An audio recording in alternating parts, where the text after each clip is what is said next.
This is my channel's weekly compendium, ending Monday, November 13th, 2023. Case file number 1334, written by Barnacle Baritone. The bus ride that united hearts. Growing up, I had an acquaintance we'll call M. We went to the same church, the same school, but I was 2 years older than M, and when you're 5, that's a world of difference. I was aware of M's existence, the same way I was aware of the sun. You know it's warm, but you don't really look at it. So I happily passed through high school without thinking much of M as a person of interest in my life. But then I was 28, having gone to college, and loved, and worked just like everyone else until I had a dream. I was sitting on the bus next to a woman. She was older than I remembered, her dark hair streaked with gray, and shorter than it had been when I last saw her. It must have been 20 years since I'd seen M's mother. But it was her, wearing a pair of dark slacks and a crimson sweater with a button fixed to one shoulder. The bus was old and smelled odd, its vinyl seats creaking when it stuttered and screeched to a halt on the side of the road. In my dream, I stood up, but someone on the other side of M's mother made to stand too, and it was M herself. I took her hand and we walked off the bus. Turning around, I saw M's mother give a shallow wave as the doors hissed closed, and the bus roared away from the curb and motored down the street. I blinked awake and it was around 6:30 a.m. I couldn't go back to sleep because the dream was so vivid. After a shower and a coffee, I picked up my phone and checked my social media. A friend of a friend of a friend had posted that Emma's mother had died that morning, after an elective surgery gone wrong that lasted most of the night. Maybe it could have been coincidence or déjà vu, whatever mental exercise my mind needed to go through that morning, maybe something that triggered it in those days leading up to it. I don't know what it was, but it freaked me up that morning. I couldn't even send my condolences the same way all the friends of friends had done. I honestly just wanted to ignore it all. Then, 2 days later, I was filling up my gas tank at pump number 7, and I saw her at pump number 3, M coming home to take care of her mother's affairs. She was wearing a pair of black jeans, paired with a deep red sweater, an ivory-colored button holding the sides of one shoulder together. It's honestly hard to explain what happened next. The awkward hellos that led to long coffee dates, M moving home from the big city, and moving into her mother's house. The first time I held her hand, and it just felt like in the dream. We married 2 years later, and I never told her about what I saw on the bus. I didn't want to sound crazy. Honestly, for a long time I forgot about it until we got a cat. The cat had a habit of staring long for like hours at one corner every night. Maybe he sees a ghost, I said idly. And then we had a long conversation about the possibility of ghosts or spirits or whatever. I thought a lot about her mother. Can I tell you something strange? M said. The night my mother died, I had a dream. You were holding my hand. You don't have to believe that this actually happened to me. There are things that I can't explain in this life. But I know that the night I dreamed of my future mother-in-law, deceased on a bus, shot my life in a direction I never knew existed. And I'm so freaking grateful it happened. Bonus file written by No Brow Entertainment, the best fried ghosts in town. So I work as a busboy in a little family-owned country restaurant. The building was built in 1887 as a family home, but it was abandoned by 1900. My boss bought it around 2000 and renovated it, and it's now a restaurant, and we have a bit of a ghost problem. Nothing too bad, mind you, just occasional glimpses and people who shouldn't be there. There's a woman in a rocking chair in one corner who isn't there, and a little boy who stares into the oven before disappearing. I've seen one too. It's an older woman dressed in black who sits at the table alone. She seems so sad. I've only seen her out of the corner of my eye while walking past that room. I'll walk past and think, oh, I didn't know there was anyone in that room. And then I'll go back and realize I was right. There isn't anyone in that room. By far the weirdest incident though was this. One day, maybe a year ago around 3 p.m., I'm sweeping the floors and I heard this crashing noise from down the hall. Everyone else hears it too. It sounds like a pile of plates or glass falling over and shattering, but there's nothing. We looked through the entire building and nothing's broken, nothing fell. About a month ago, A storm came and a tree fell right through the window in the room I was sweeping in. The same room where a lady in black appears. Anyway, we have great fried chicken. Case file number 1335, written by Damn Did Gas Shrubbery. The Tale of the Snake Premonition. I was 9 years old, and I had a dream that I got home from a friend's house, and as I opened the door, out of the corner of my eye, I saw a gray rat scamper along the side of my house, so I stood there for a second, just watching it. Then I looked down and a rattlesnake was right next to my leg. Of course I panic and step back, but the snake strikes and bites my leg. I scream and roll around and my leg burns, even in the dream it burned. My father comes out and sees me on the ground, and I tell him I was bit by a rattlesnake. He rushed me to the hospital. Time gets real malleable, and I don't remember traveling to the hospital or checking in, but I end up on a bed and very distinctly getting a couple doses of anti-venom, but it's too late. I die, and I see my mother crying while holding my hand. I watch for a few minutes, then I wake up. Weird as hell nightmare, right? But nothing to freak out about. So I go about my day, play with my friends and whatnot. When I was walking home that evening, I just randomly thought about my dream. So I stopped a bit away from the door and actually looked around where the snake was in my dream. The motherfricker was exactly where I dreamt he was and basically staring at me, but never does rattle. Then a freaking rat goes darting down the side of my house. I change course and go to the front door instead. I tell my dad about the snake. He goes out and kills it with a shovel. I haven't had another dream that vivid of the future since. Crap still freaks me out though. Bonus file written by Bongo1138, The Orchard Enigma. I was in a Christian youth group as a high schooler. It was fun. We'd get together and there was a worship aspect, but mostly it was a way for teenagers to hang out and not get into trouble. We'd all do things together on the weekends. Halo 2 LAN parties, hikes, that sort of thing. One weekend, the group was just going to play flashlight tag. A man at the church owned a large chunk of land just outside of town, and there was an orchard on this property, the kind where the trees form these nearly perfect rows. For safety, we were buddied up and I was partnered with what was basically a junior counselor named Finn. My best friend Matt was partnered with James. Finn and I were it, meaning we carried a flashlight and would be searching for people when we were wandering one of these near-perfect rows. James manages to sneak past us and sprint back towards the cars, which I guess had deemed the safety zone. Finn, flashlight in hand, says, "Stay here," and runs after James, leaving me alone in these woods. Alone and admittedly a little skeeved out, I began to hear movement around me. I thought I had pinpointed the noise behind a bush and started slowly approaching it. "Matt? That you?" I called out. No response. Creeping closer, I say it again. Nothing.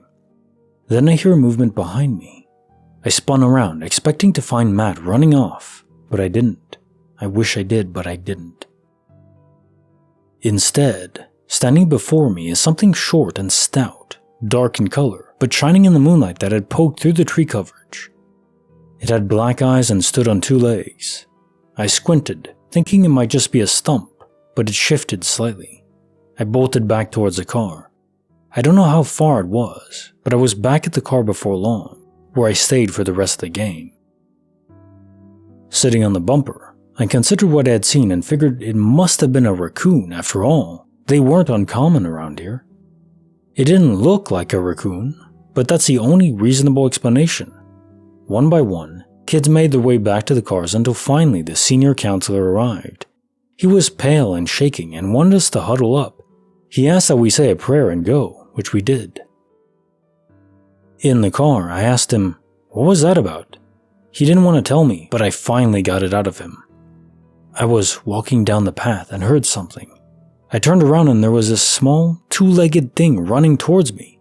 I put the light on it and it was like nothing I'd ever seen before. Needless to say, I was freaking freaked out. Case file number 1336, written by Not a Deer. My grandfather's final gift, the guiding light. Couple years ago, my grandfather died and was buried with the ashes of his much-beloved Chihuahua.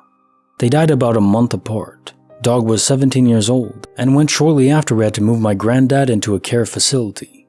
Not long after, my mom started seeing a little fist-sized ball of light bobbing by the floor and zipping down the hallway, then vanishing down into the floor. My mom is the most skeptical woman I've ever met. You could not force her to admit ghosts may be real, but she saw this little light. Then her dog started seeing it. She'd jump up from a dead sleep and start barking and howling like crazy at the exact path the little light would always take, then go nose at the spot where it would vanish to. Then my dad saw it, accompanied by, he said, the sound of nails clicking on their hardwood floor. One night, my mom wakes up and this light is at the bottom of her bed. She jolts awake, scares Dad, and then she said her mind was filled with an image of her dad laughing. "Ha! You're scared of me and Jackie," Jackie being his dog. The light faded. My mom had taken the death really hard, and she felt at peace after that. Never saw it again until I had just moved with my husband into our new house. We'd been looking to get a dog, but hadn't seen one that struck us yet. I was talking with my grandpa, and he handed me a little apricot-colored bully mix puppy. My mom calls the next day. She saw the weird little light again, the night before. I tell my husband about it, and we all kind of just shrug it off. Until 2 days later, his coworker says a friend is having to rehome a pit bull chihuahua mixed puppy, and weren't we looking for a dog? Bonus file written by Angry Clam 1313, The Haunting of Nikita's Martini Bar. I used to work in a small martini bar that was part of a long group of buildings. Think residential row houses. They all shared a basement, which was segregated by 2x4s and chicken wire. I had to go downstairs to get some supplies for the night shift. Me, being the explorer, decided to take a walk along the length of the basement. It was about 3/4 to the end when I felt something looking at me. I turned to my left, and there was a young man, maybe late teens, early 20s. He was hanging from one of the rafters with something around his neck. He was staring at me. He had so much hate and contempt in his eyes. I froze on the spot for about 30 seconds, ran back upstairs to the bar. There were a couple of regulars there and asked me what was wrong, as my face was white and I was drenched with sweat. Before I had a chance to say anything, they said, "Oh, I guess you saw him." I'll add some more details. This was Nikita's Martini Bar on Rice Howard Way in Edmonton, Alberta, Canada. This occurred about 20 years ago. After that, I went back down into the basement. I didn't ask any of the regulars because I honestly couldn't wrap my head around what I just saw. If I could go back in time, I absolutely would have inquired more. Maybe I just didn't want to know. I believe this row of buildings is still there. There has been a lot of development around the area, so I'm not sure if the spirit has moved on or not. When I say development, I mean for roads torn down to nothing and LRT lines put in, buildings demolished for high-rises to go up. These buildings are very close to the arts district. The theater, museum, symphony. There was a restaurant at the end of this row of buildings that was very popular with theater goers. Maybe if any of them are on site, they might have more information. Bonus file written by Nila is the Written Word, When Darkness Beckoned. When I was around 8 or 9 years old, it was the first time my parents let me stay home alone since they were out doing something, dinner or something of that sort. I can't remember exactly. It was around 10 to 10:30 p.m., I would say, as it was very dark outside. I heard some weird scratching and whispering sounds coming from downstairs. My room was on the top floor, and I was starting to get a little antsy. I opened my door and exited my room. The scratching was getting louder, and whispering was getting more intense. For whatever reason, just about every light in the house was turned off, so when I exited my room it was pretty much pitch black in the hallway, aside from the light coming from my room. I went out into the hallway and flipped on the switch. The light turned on, and the scratching and whispering noises suddenly just stopped altogether. I looked down the stairs and I saw a hand and arm curve around the corner leading into the living room, and it started to make a sort of come hither motion with its finger. Keep in mind, this hand was incredibly disproportionate to what a normal human hand should look like. The fingers were way too long and the nails were massive. The entire situation was just wrong, and I was absolutely terrified. I just ran back into my room and hid in the closet for the next half hour until my parents got home. When they arrived, they called me back down, and I was incredibly disturbed to find numerous tiny scratch marks etched into the ceiling and walls right beneath my room. I asked my parents if they had been home for a while, and of course they said they hadn't. I tried to explain what happened, but I doubt that they believed me at all. I still get a weird and deeply disturbed feeling when I approach the stairs, which is an odd fear to say the least. This is easily the strangest thing I've ever experienced, and it still doesn't make sense to me thinking about it now.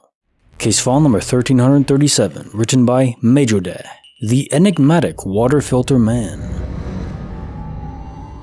Earlier this year, my husband went through a terrifying, life-threatening thing, and not to go into any details, but at one point of the story, he was still bedbound and we were staying in my parents' house.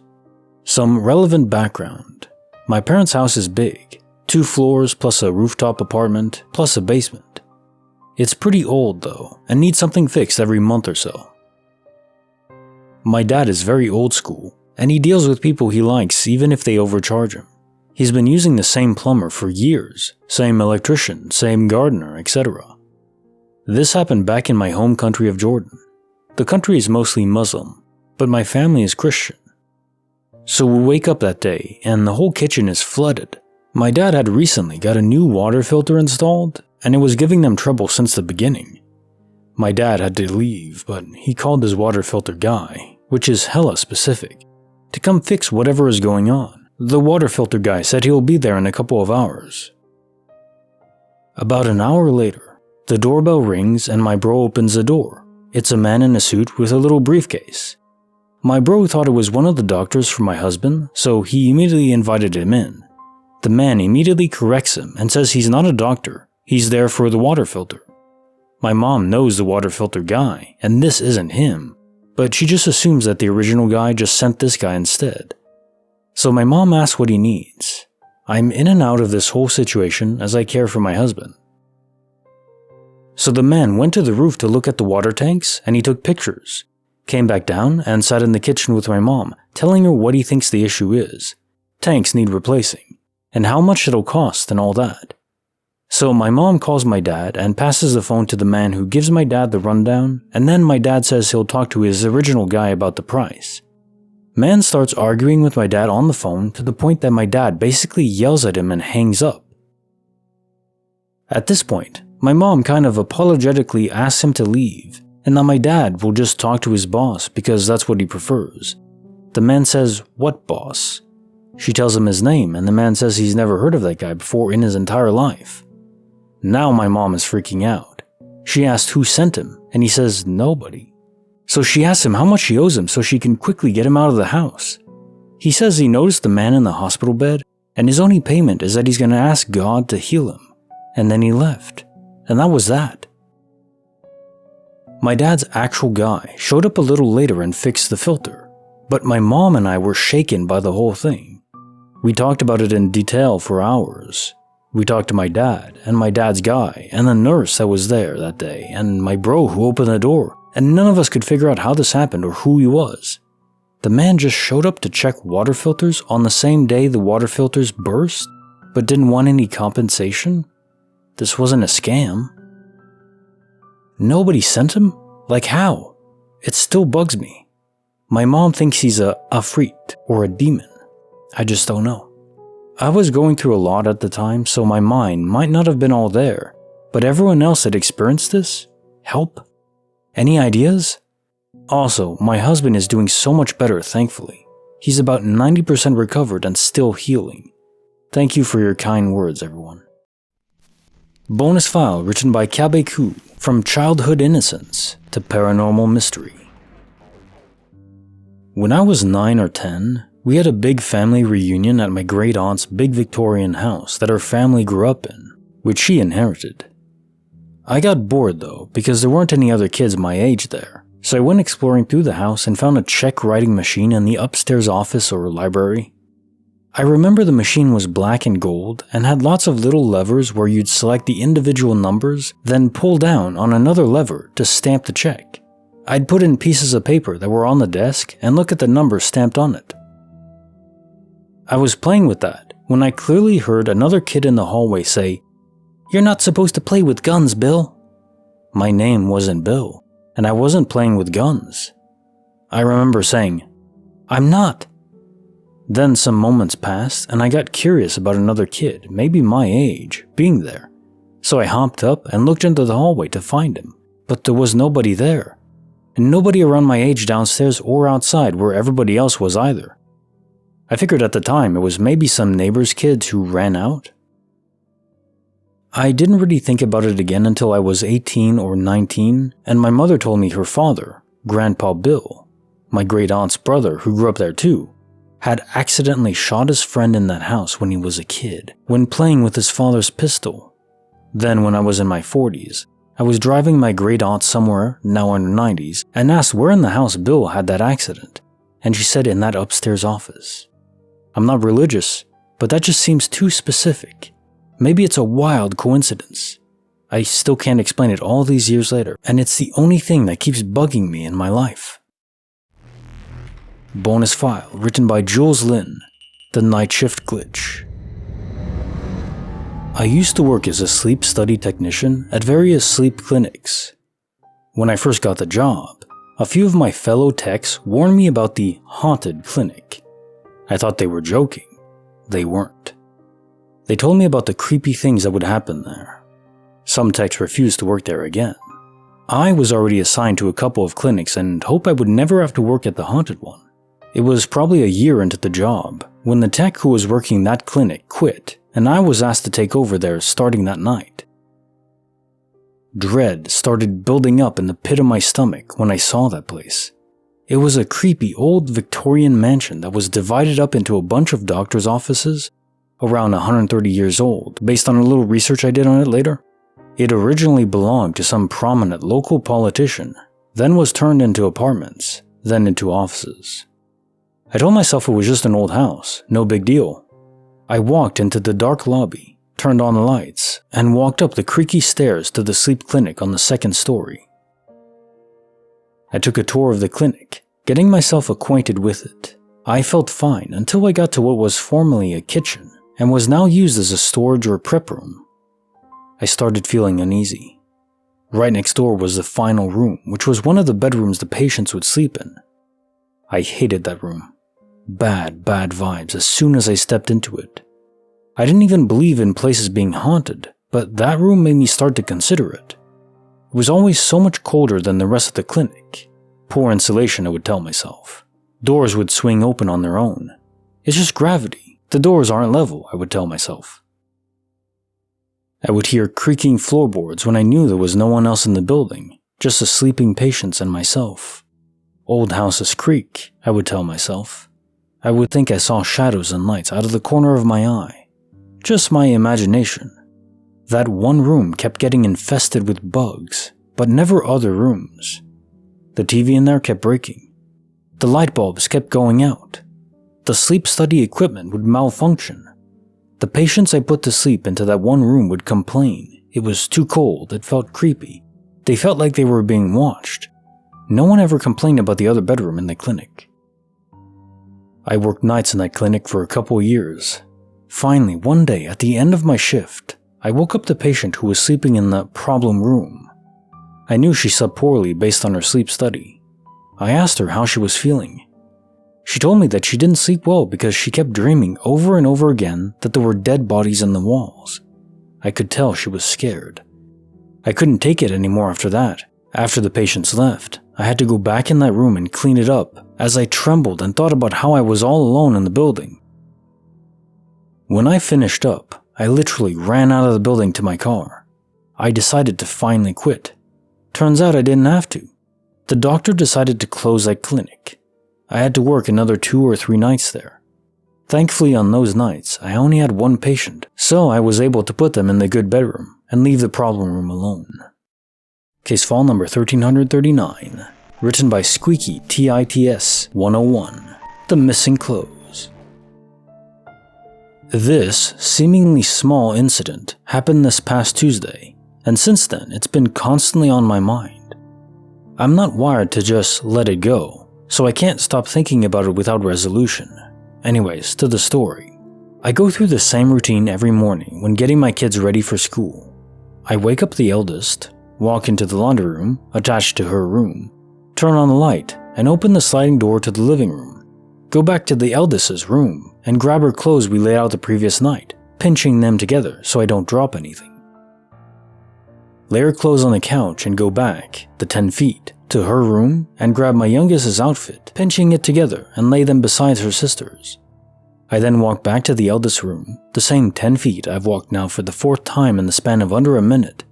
Get her to actually get out of bed so she can start getting dressed. I then walk 4 feet across the hall and wake her, and then I leave the room and let her stay cozy for 5 minutes or so. At this point, I start filling water bottles and signing folders and then go back to the youngest room to get her out of bed and dressing. Now, this past Tuesday, everything went according to routine until the transition between 6 and 7. As I walked out of the youngest's room from her first wake-up, the oldest came around the corner and asked, "Where's my skirt?" I told her I laid them on the couch with her shirt and other clothes and walked in there to show her, only to see there was no skirt or underwear. Okay, must have dropped it. I retrace the 10 feet, and it's nowhere to be seen. I look under the couch, not there. Under the cushions or in the creases of the couch, nothing but crayons and crumbs. Alright, so the missing skirt is weird enough, but to me, the weirdest part is what is missing. I lay her clothes out in the order she puts them on. So skirt on bottom, then shirt. Then panties and socks laid side by side on top of the shirt. The shirt and socks were there, but the skirt and panties have somehow freaking vanished? This is her favorite outfit that she picked out. I know she didn't shove it somewhere. No one else was awake when I laid everything out. I have tossed my entire house, and I've come up empty-handed. I cannot think of one logical explanation. I'm exhausted from thinking about this and just want to let it go, but like I said, I'm not wired that way. It's coming up in a week, and the skirt is still nowhere to be found. What the hell? Case notes for file 1334. The bus ride that united hearts. Who says that glitches can't create love? No one can anymore after this story. Wow. Harkening back to the oracle in the Matrix and the vase, did the knowledge from the dream push you into love, like Neo was affected by what the oracle said, or was he always going to break the vase no matter what? A self-fulfilling prophecy of sorts, or was love guaranteed in this lifetime, regardless of what you saw or didn't see? I like to think of it as the former, because it gives us more wiggle room in how we structure our own future and how we apply free will to it. Because even if in this one particular universe the future is preordained, there's other futures, so it wouldn't negate free will exactly, but it's still, you're on this track and you want to be able to say, yeah, I can affect the direction the train is going to go. I just find that more interesting, I guess. Okay, so on to the bonus file. The best fried ghosts in town. Sometimes I try to imagine the life story of ghosts I read about. For instance, the little boy looking into the oven. Did his father recruit him young to aid in the restaurant business? If it's a pizza-style oven, maybe to help create perfection pies. Thinking of it like that, you can see why some ghosts would want to linger behind, repeating their best memories. It's actually like heaven in Supernatural, where heaven is reliving your best moments, your best memories. For the spirit's still here, not in trauma, but in contentness. I can understand that perspective. On occasion, this pattern they repeat can be abruptly halted by someone or something else, in which case you may hear falling objects. In that pattern, it was abruptly interrupted. It's like stopping a train. Everything on it moves with it. But it wasn't real matter. It wasn't material of this dimension. Not for a long period of time, because you might see the ghost, but eventually it'll fade away. The pattern you only see parts of. Same thing with the falling plates. And now time for the quote of the day. The human brain starts working the moment you are born and never stops until you stand up to speak in public. George Jessel. I was thinking about this the other day, where I'm pretty comfortable speaking to an audience now of thousands of people, sometimes tens of thousands in one video. And I'm saying a lot of stuff, and yeah, I do have the ability to edit it, so if I flub a word or something, I can just push over it, no biggie. Even though I'm speaking, it's like a number on a screen. It doesn't feel, and I interact with people in the comments and everything, but it doesn't feel the same as speaking to someone in real life, and especially the same amount of people, thousands of people in an auditorium or something. It would be very difficult for me to do that. I'm not exactly nervous. I'm a pretty stoic person in general. But speaking to that many people, there's just so many minds transfixed on you in that given moment. I guess if I had something important to say and I knew what I was going to say, maybe then it wouldn't be so bad. But just like thrust in randomly, that would be terrifying. Case note to file 1335. The Tale of the Snake Premonition. Now imagine the amount of people who have similar dreams, premonitions of the future, but disregard them entirely. Go about their day, even when it's oh so eerily familiar, when they are in real life matching whatever they dreamed about. Because even the notion of accepting something beyond the fully known and accepted is in of itself more terrifying to these people than having this kind of gift to them, the gift of future knowledge. It's kind of sad to think on that, but at least there are exceptions to the rule, like yourself, and I would encourage anyone else, if you ever have a premonition, take it seriously. Maybe it won't pan out, but it's better to be safe than sorry, right? Certainly the case in this story. Case notes for the bonus file. The Orchard Enigma. Freaking fricked out indeed. I remember growing up, nothing would really scare me directly unless I saw either my dad or teacher afraid of something too. Usually big insects or other animals. Nothing supernatural for me, but still. As a kid, you truly revere authority figures close to your life, like your parents or teachers, your pastors if you go to church. And if they're fearful of something, that emotion seeps deep into your soul, and it isn't easily removed. Processing that fear is very difficult, and fear is indeed the most primal of all emotions, so we're not always logical or able to apply logic. In this case, maybe it wasn't anything supernatural, just a weird animal that no one saw before. Or maybe it was something even from a different universe, though that can happen too. Good thing it didn't attack you. And now time for the quote of the day. If your success is not on your own terms, if it looks good to the world but does not feel good in your heart, it is not success at all. Anna Quindlen. And this is less of a quote that I will just expand on a lot. For me, I'm more curious to know, what is success to you? For me, success in my current life story is just managing this channel, growing it, and also eventually having land and literally building my own cabin with just a hammer, like raw physical tools, no power tools. I always found that, I don't want to say cheating, because obviously the goal is just to build efficiently so more people can have houses, but if it's something you're doing just for yourself, I don't know. There's almost something spiritual about it, building something raw like that. And of course it'll take longer, but I wouldn't be in a rush.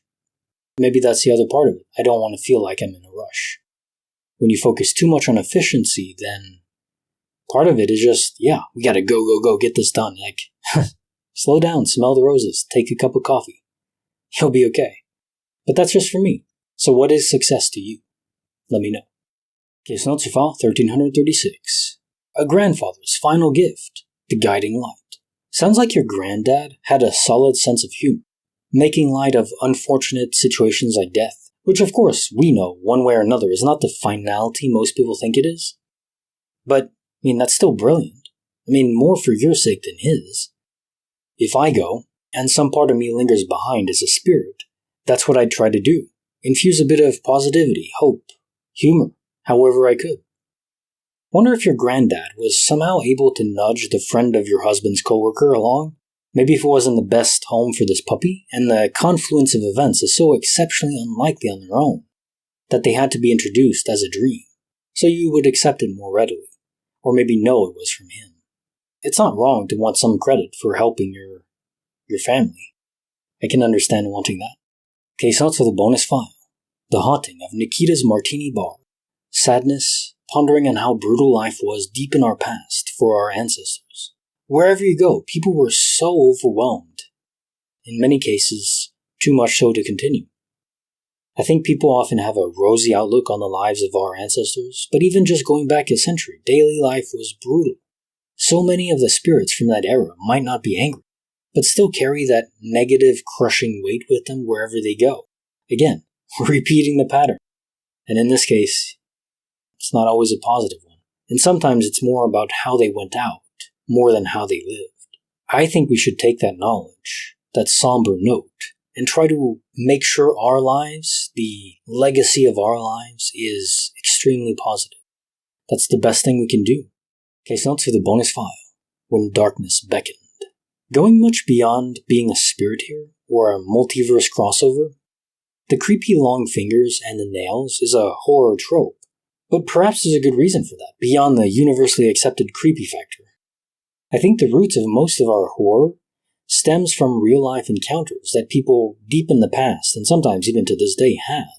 And those stories, they evolve into myths and legends, and they carry a lot of weight in how people to this day write horror stories or movies and so on.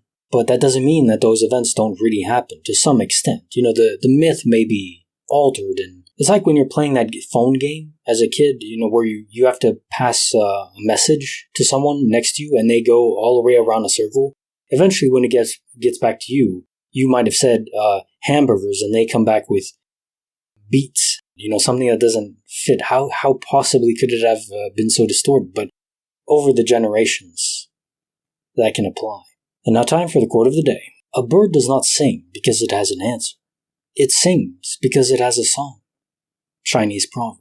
Isn't this a beautiful way to think about life? You don't do what you do because you have an answer for the world necessarily, or a solution. You just are who you are and go out in the world and be who you are. Unabashedly so is the word.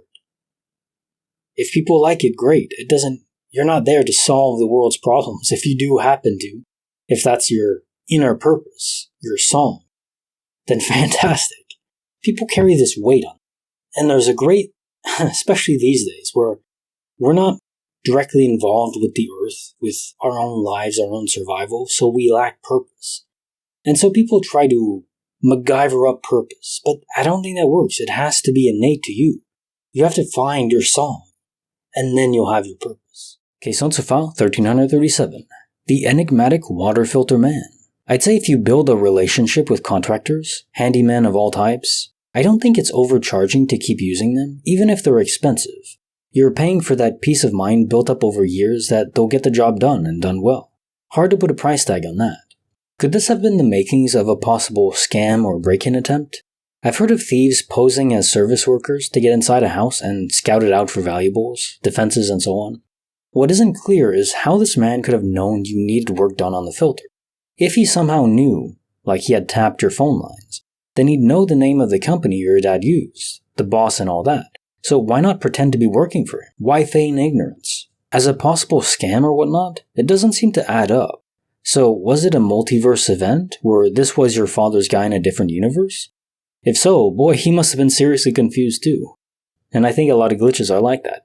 Everyone involved is confused. Case notes for the bonus file. From childhood innocence to paranormal mystery. I always found older technology to be fascinating. I'd play with my grandma's old rotary phone all the time. The noise it makes as it spun and the sensation when you'd spin it to select a number. For some reason it never ceased to amaze me as a kid. It is, as you say, far too specific to just be a coincidence. Especially given that you didn't have prior knowledge of your grandpa's tragic accident. If you had known about it, then maybe it was some kind of mind priming, but that's not the case. And now time for the quote of the day. One of the keys to happiness is a bad memory. Rita Mae Brown. Well, think about it. What is memory? Memory is crystallizing the events of the past, to have them cataloged. And what is the greatest joy of life is to experience something new. So yes, if you have a bad memory and you forget what you've experienced before, you have a lot of reliving to do, and in fact, then life could be infinite. I think that is one of the keys to properly enjoy immortality. Life is grand, but there is a limit to how much new stuff you can experience. So if you have a device that can erase your memories selectively, then yeah, you could live forever and never get bored. That'd be pretty cool. We'll see if they get around to inventing that. Maybe Elon Musk with his Neuralink. I'm just hoping that it can help me cure these damn migraines if I go out into the sun. I don't really like being a vampire. Case notes for file 1338. The Night Shift Glitch. So a sleep study clinic within a haunted building, or specifically a haunted room, is about the most unfortunate place to have a sleep study clinic as I can imagine. Talk about outside interference. No one could sleep good there. As convinced as I am the majority of spirits are good and harmless, I don't think I'd manage to spend years working in a haunted place, even if it was a friendly ghost, and even if I needed the money. You're kind of one tough cookie to tough it out for years. Especially after a customer was complaining about dreams involving bodies inside the walls? Who knows? Wouldn't look myself, but it could just explain the bad juju. Question suivant, 1339. The lost clothes. The missing garments are very creepy indeed. Did some entity manage to cause its disappearance? I don't think it's a human in this case, like those stories of people living in the walls or attic, since in that case there'd be signs, and this kind of thing would keep happening. Something entirely invisible, maybe. But something definitely took it, and it was intentional, given what was missing. Creepy for sure. And now time for the quote of the day. I always wanted a happy ending. Now I've learned, the hard way, that some poems don't rhyme, and some stories don't have a clear beginning, middle, and end. Life is about not knowing, having to change, taking the moment and making the best of it without knowing what's going to happen next. Delicious ambiguity. Gilda Radner. It's the thrill of the unknown, and indeed not knowing. I mean, think about it. If you knew everything that was going to happen, then there would be no excitement left. Do you really want that?